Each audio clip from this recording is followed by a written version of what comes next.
ठाण्यातील बेकायदेशीर बांधकामांवरून मर्जिया पठाण यांचा प्रशासनाला खडा सवाल. ठाण्यातील शिळफाटा येथील बेकायदेशीर गोदामांवर नुकत्याच झालेल्या कारवाईवर बोलताना नगरसेविका मर्जिया पठाण यांनी प्रशासनाच्या भूमिकेवर गंभीर प्रश्न उपस्थित केले आहेत. आम्ही बेकायदेशीर गोदामांवरील कारवाईचे स्वागतच करतो, परंतु ही कारवाई संपूर्ण ठाण्यात निष्पक्षपणे आणि भेदभाव न करता झाली पाहिजे, अशी त्यांनी स्पष्ट भूमिका मांडली आहे. मर्जिया पठाण यांनी कोठारी कंपाऊंडचं उदाहरण देत आपल्या माहितीनुसार ही जागा गोदामांसाठी आरक्षित आहे, परंतु तिथे हायकोर्टाचे आदेश असतानाही हुक्का पार्लर, रेस्टॉरंट्स आणि पार्टी क्लब सर्रासपणे सुरू आहेत. गोव्यातील पबमध्ये झालेल्या मोठ्या अपघातासारखी दुर्घटना इथेही घडू शकते. मग प्रशासन या हायरिस्क जागांवर कारवाई का करत नाही, असा प्रश्नही त्यांनी उपस्थित केलाय. प्रशासनाच्या ढिसाळ कारभारावर तीव्र संताप व्यक्त करत जेव्हा एखाद्या व्यापाराचं हक्काचं दुकान किंवा गोदाम तोडलं जातं, तेव्हा एका ठाणेकराचं आर्थिक नुकसान पाहून मनाला नक्कीच वेदना होतात. परंतु खरा प्रश्न हा आहे की जेव्हा बेकायदेशीर बांधकामं उभी राहतात तेव्हा प्रशासन झोपलेलं असतं का?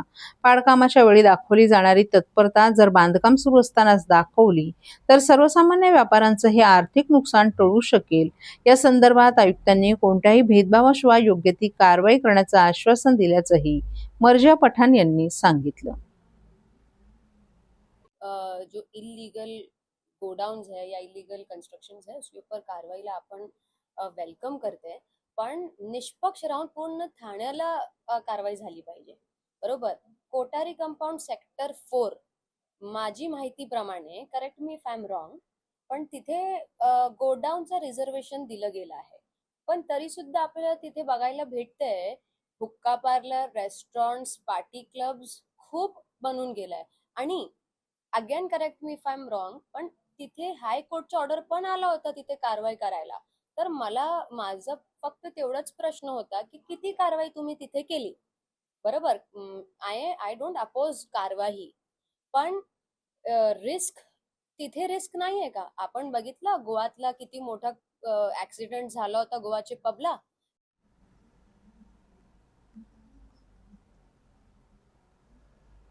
अग्निशमन विभागात नवीन पदभरती प्रक्रिया लवकरच सुरू होणार आहे.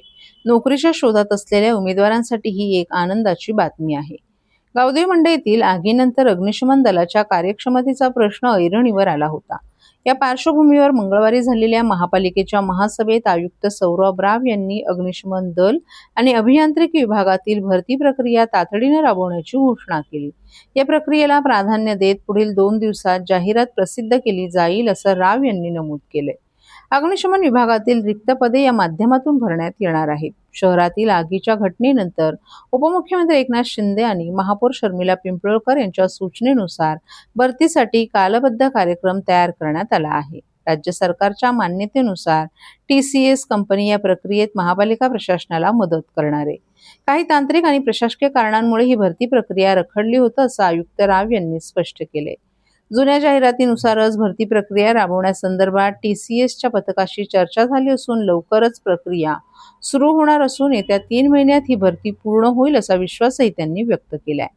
अग्निशमन अधिकारी गिरीश झळके यांनी आग लागल्याची घटना, तिची तीव्रता तसंच आग नियंत्रणात आणण्यासाठी लागलेला वेळ याबाबतची माहिती सभागृहासमोर मांडली. अतिरिक्त आयुक्त संदीप माळवी यांनी अग्निशमन विभागात 835 पदे मंजूर असताना केवळ 325 अधिकारी आणि कर्मचारी कार्यरत असल्याचं सांगितलं.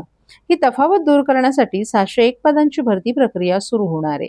महापालिकेच्या विविध इमारती, शाळा, रुग्णालय आणि मंडई यांमध्ये फायर सेफ्टी ऑडिटबाबत सर्वपक्षीय नगरसेवकांनी महासभेत प्रश्न उपस्थित केले होते. या पार्श्वभूमीवर ही प्रक्रिया दरवर्षी नियमितपणे होणे आवश्यक असल्याचं सांगण्यात आलं. आगीच्या घटना टाळण्यासाठी अद्ययावत मॉकड्रिल घेणं आवश्यक असून त्यासाठीही कालबद्ध कार्यक्रम तयार करण्यात आला आहे.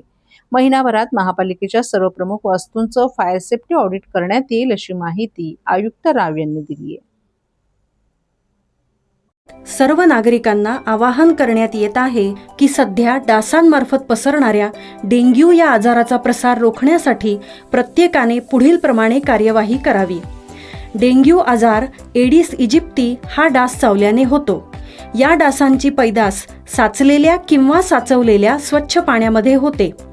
8 दिवसांपेक्षा जास्त दिवस पाणी उघडे व साचून राहिल्यास त्यात डास अंडी घालतात अंड्यांच्या अळ्या तयार होऊन पुढे डास तयार होतात. यासाठी आपल्या घरातील पाणीसाठे उदाहरणार्थ बॅरल्स, पिंपे, टाक्या, हौद, रांजणे इत्यादी दर आठवड्याला रिकामे करून घासून पुसून कोरडे करून पुन्हा भरावे. एक दिवस कोरडा दिवस म्हणून पाळावा. पाणी साठ्यांना घट्ट झाकणे बसवावीत किंवा जुनी साडी, चादर, धोतर यांनी बांधून झाकून ठेवावीत, म्हणजे डास त्यात जाऊन अंडी घालणार नाहीत. घराच्या गच्चीवर, आजूबाजूला, अंगणात कोठेही पाणी साचू देऊ नये. भंगार सामान उघड्यावर टाकू नये. उदाहरणार्थ टायर्स, प्लास्टिक सामान, कुंड्या, टाकाऊ वस्तू इत्यादी. अशा सामानात पावसाचे पाणी साठून त्यात डेंग्यूच्या डासांची पैदास होते. घरातील कूलर्स, फ्रीजच्या पाठीमागील ट्रे हे देखील वेळोवेळी कोरडे करावेत. लक्षात ठेवा, नुसत्या फवारणीने डास घनता कमी होत नाही, तर त्यासाठी डास पैदास ठिकाणे नष्ट करणे ही आपल्या सर्वांची जबाबदारी आहे. कोणताही ताप अंगावर न काढता जवळच्या शासकीय रुग्णालयात मोफत औषधोपचार घ्या. अशा प्रकारे नागरिकांनी सहकार्य केल्यास डेंग्यूचा प्रसार रोखणे सहज शक्य आहे. ठाण्यातील पाचपाखाडी परिसरातील कचराळी तलावासमोर असलेल्या दुर्गा विहार हॉटेलच्या शेडवर आज सकाळी झाडाची मोठी फांदी कोसळल्याची घटना घडली. सुदैवाने या घटनेत कोणालाही दुखापत झाली नाही. सकाळी 9:15 वाजण्याच्या सुमारास या घटनेची माहिती ठाणे महापालिका आपत्ती व्यवस्थापन कक्षाला प्राप्त झाली. ही घटना उमा भास्कर सोसायटी शेजारी कचराळी तलावासमोर घडली. हॉटेलचे मालक विष्णू कारापूरकर असल्याची माहिती आहे. घटनेची माहिती मिळताच आपत्ती व्यवस्थापन कक्षाचे कर्मचारी एक पिकअप वाहनासह तसेच अग्निशमन दलाचे जवान, एक रेस्क्यू वाहन आणि एक फायर वाहनासह घटनास्थळी दाखल झाले. अग्निशमन दल आणि आपत्ती व्यवस्थापन कक्षाच्या कर्मचाऱ्यांनी हॉटेलच्या शेडवर पडलेली झाडाची मोठी फांदी कापून हटवण्याचं काम हाती घेतले. या घटनेमुळे परिसरात काही काळ नागरिकांची गर्दी झाली होती. मात्र कोणतीही जीवितहानी अथवा दुखापत झाली नसल्याने मोठा अनर्थ टळलाय. ठाण्यातील चरई परिसरात न्यू शर्मा डेअरी फार्म जवळ आज पहाटे रस्त्यालगत उभ्या असलेल्या 2 चारचाकी वाहनांवर झाड कोसळल्याची घटना घडली.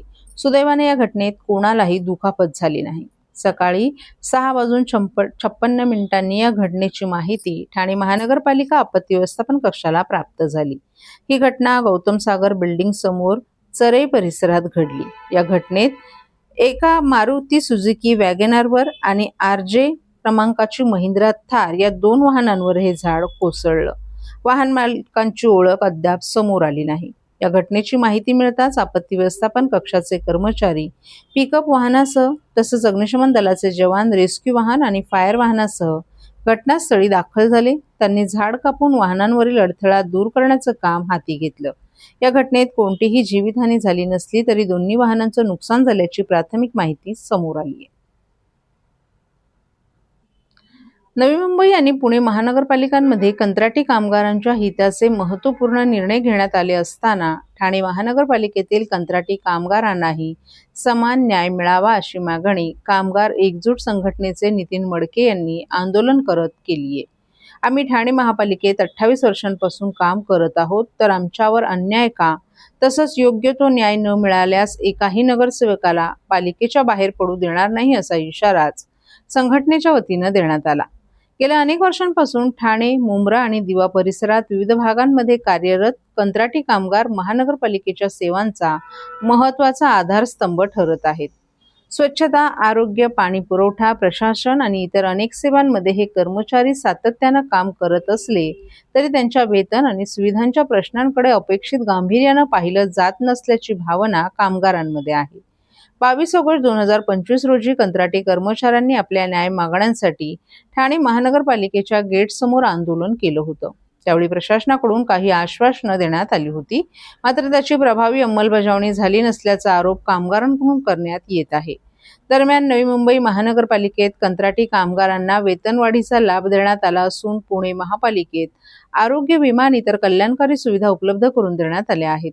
त्यामुळे ठाणे महानगरपालिकेनेही कामगारांच्या मागण्यांचा सकारात्मक विचार करून त्यांच्या आर्थिक आणि सामाजिक सुरक्षेसाठी ठोस निर्णय घ्यावा अशी मागणी पुढे येते. दरम्यान कामगार एकजूट संघटनेचे अध्यक्ष नितीन मडके यांनी कंत्राटी कामगारांच्या वेतनवाढीबरोबरच आरोग्य विमा, नोकरीची सुरक्षा आणि इतर कायदेशीर हक्कांबाबत सातत्यानं पाठपुरावा सुरू असल्याचं सांगितलं. महानगरपालिकेच्या महासभेत या संदर्भात ठराव मांडून सर्वपक्षीय सहमतीने निर्णय घेण्यात यावा अशी त्यांची भूमिका आहे. कंत्राटी कामगारांच्या प्रश्नांवर लवकरात लवकर सकारात्मक निर्णय न झाल्यास भविष्यात व्यापक आंदोलन छेडण्यात येईल असा इशारा संघटनेच्या वतीनं देण्यात आलाय. मुख्यालयासमोर आपण आलेले आहात, नेमकं काय मागणी आहे? आमची एवढीच मागणी आहे, जर पुणे महानगरपालिकेत जर ठराव पास होऊन एकमताने कंत्राटी कामगारांना मेडिक्लेम इन्शुरन्स पॉलिसी देऊ शकतात. नवी मुंबईला सुद्धा आता बघितलं, गणेश नाईक साहेबांच्या म्हणण्यानुसार सर्व नगरसेवकांनी ठराव पास केला, त्यांना 7,500 पगार वाढ दिली. मग ठाणे महानगरपालिकेत जर आम्ही 28 वर्षापासून कामं करतो सर्व विभागांमध्ये, मग आमच्यावर अन्याय का? आणि आमच्यावर जर अन्याय होतोय तर अन्याय कोण करतोय? कोणाच्या सांगण्यावरनं केला जातोय? आम्हाला का न्याय दिला जात नाही? आम्ही मराठी माणसं नाही आहेत का? आम्ही या देशाचे नागरिक नाही आहेत का? तुम्ही आम्हाला गुलामीत का जगवायला दिले? आमचं पुढचं भविष्य काय? आज जर या पगारात आमचं सुद्धा काहीच होत नाहीये, पण आज मी एवढं सांगू शकतो का उद्या आमची पोरं आहे ना मर्डरी करतील, तलवारी घेऊन फिरतील, कारण त्यांना जर आम्ही शिक्षण दिलं नाही तर ते वाईट लाईनीला जातील, अशी परिस्थिती आमची करून ठेवले. आम्हालाही वाटतं आमच्या मुलाबाळांचं भविष्य उज्ज्वल व्हावं, पण पगार वेळेवर नाहीयेत, कुठल्या सोयी सुविधा नाहीयेत. ग्रॅज्युएटी सुद्धा पालिका सांगते अधिकारी आम्हाला ठेकेदारांना दिलेत, बरेचसे ठेकेदार गायब झालेले आहेत, बरेचसे ठेकेदार प्रॉपर्ट्या घेऊन ठेवल्यात, म्हणजे ते वाटून खाल्लेले आहेत. डायरेक्ट धमक्या देतात का नाही देणार, काय करायचे ते करा, सर्व आमचेच आहेत. म्हणजे ही पालिका ठेकेदार चालवते का अधिकारी चालवतात का प्रशासन चालवतंय? म्हणून आम्ही आज मुद्दाम मोदी साहेबांचा व देवेंद्र फडणवीसांचा सुद्धा फोटो लावला बॅनरवर एवढ्या वर्षात. कारण जर आम्हाला इथं न्याय नसेल देत तर तुम्ही आम्हाला आतंकवादी घोषित करून इथनं गोळ्या मारा.